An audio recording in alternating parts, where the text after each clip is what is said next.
But it's too late now. I remember you and me, and how careless we could be. Baik, selamat datang kembali di channel saya Timotius Duha. Kali ini kita masih membahas topik yang sama, yaitu adalah variabel penelitian. Tetapi di part yang ketiga ini topik utamanya lebih khusus, yaitu cuma satu pembahasan saja kaitan variabel dengan hal lainnya. Silakan disimak penjelasan saya berikut ini. Baik, selanjutnya pada part yang ketiga ini pembahasan mengenai variabel penelitian, saya akan membahas mengenai kaitan variabel dengan hal yang lainnya. Jika kita membahas variabel penelitian, tentu tidak terlepas dari berbagai hal-hal yang mendukungnya, yaitu adalah satu adalah fakta, yang kedua konsep, yang ketiga konstruk, yang keempat proposisi, yang kelima teori, dan yang keenam adalah indikator. Yang pertama adalah mengenai fakta.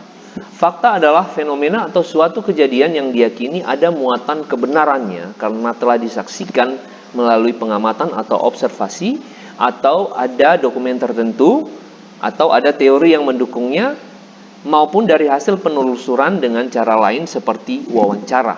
Jadi misalnya kita melakukan observasi di suatu lapangan, kita menemukan dari pengamatan karyawan tidak nyaman bekerja. Yang kedua, faktanya adalah sepertinya pegawai tidak bekerja, sepertinya pegawai tidak betah berlama-lama bekerja. Itu adalah fakta. Yang kemudian adalah konsep. Kata atau kata-kata yang dipilih untuk pendekatan penjelasan tentang suatu fenomena atau kejadian yang terjadi di lokasi penelitian. Hal ini masih abstrak dan sebatas gagasan umum.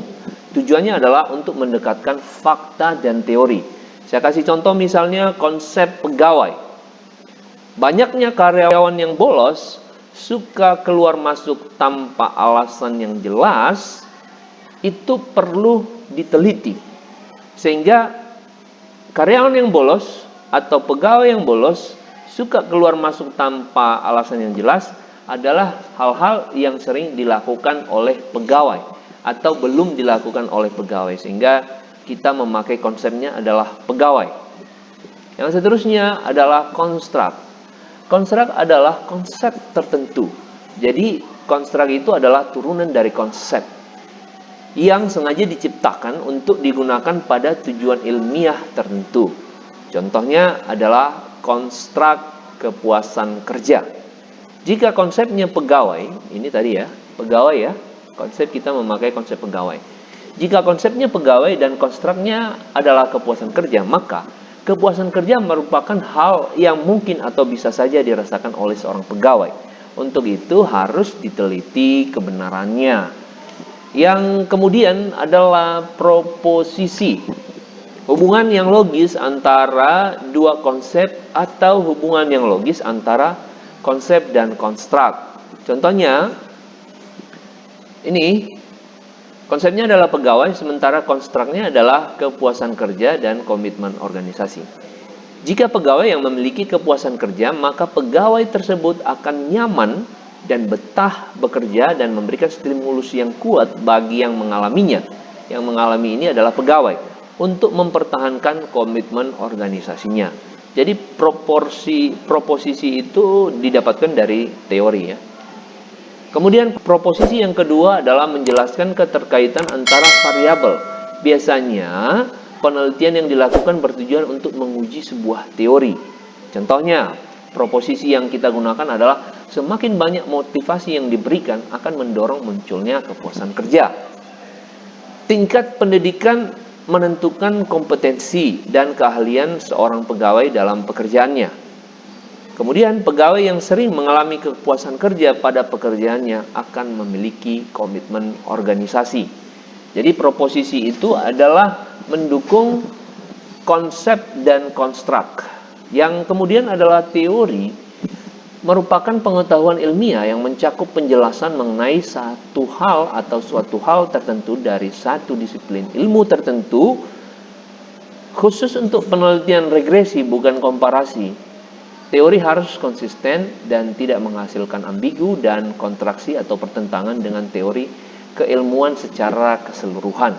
Jadi ada beberapa teori yang saling mendukung sehingga memperkuat argumen dari si calon peneliti untuk meneliti sebuah variabel. Katakanlah misalnya dia akan meneliti variabel kepuasan kerja. Contohnya begini, teorinya adalah kepuasan kerja memang sulit diraih tetapi ada peluang mendapatkannya di situasi sulit sekalipun. Kemudian ada teori berikutnya menyatakan bahwa kepuasan kerja hanya didapatkan oleh yang memperjuangkannya, sebab kepuasan tidak datang begitu saja. Artinya kedua teori ini tidak saling bertentangan, tetapi teori ini mendukung argumen-argumen dari si peneliti atau mendukung konsep atau mendukung konstruk yang dihadirkan oleh si peneliti. Nah, bagaimana kalau misalnya teori itu kontradiksi? Dipakai dalam satu kejadian yang sama, tentu akan bisa menghasilkan yang namanya satu kebingungan. Misalnya, dalam ilmu ekonomi ada teori yang mengatakan pengorbanan yang sekecil-kecilnya untuk mendapatkan keuntungan yang sebesar-besarnya. Sementara ada teori lain mengatakan pengorbanan yang sebesar-besarnya untuk mendapatkan penghasilan yang sebesar-besarnya. Apakah kedua teori ini benar? Ya, benar. Apakah salah satu teori ini salah? Tidak. Semua teori yang dihasilkan oleh pakar atau ahli adalah menurut saya benar. Tetapi yang salah adalah apabila sebuah teori diperuntukkan pada situasi, kondisi, atau sesuatu yang tidak berkenan dengan peneliti. Misalkan saya membahas misalnya penelitian itu di zaman dahulu, ya, di mana orang rame-rame membuka lahan tidur dengan tidak menggunakan biaya sekalipun, dan dia akan membabat rumput tanpa digaji. Artinya lahan tidur itu lahan yang tidak bertuan, dan dia membukanya sehingga menjadi padi atau tanaman sawah atau tanaman yang ada di sawah. Sehingga itu teori itu cocok pengorbanan yang sekecil-kecilnya untuk mendapatkan keuntungan yang sebesar-besarnya.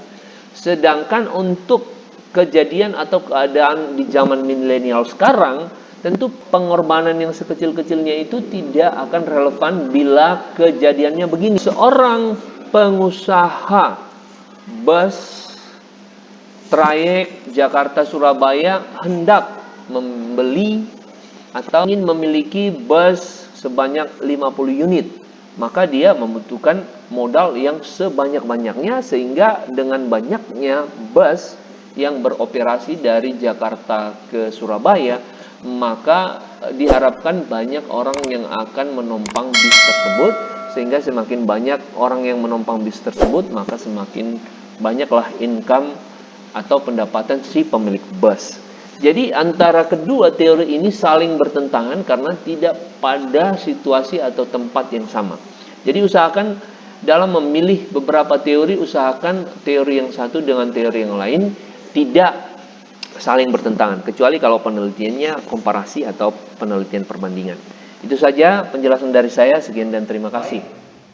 Baik, demikian saja pemaparan dari variabel penelitian di part yang ketiga ini. Jika menurut Anda video saya ini bermanfaat, silakan di like, komen, dan share. Dan jangan lupa subscribe channel saya Timotius Duha. Salam. We'd stay up, it felt so right. We were so young, we were so dumb. We would get drunk and then hook up. We were okay, we were alright. Staying awake till the sunrise. We were in love, couldn't stop us. Like a good drug, never enough. We hook up in my car, drive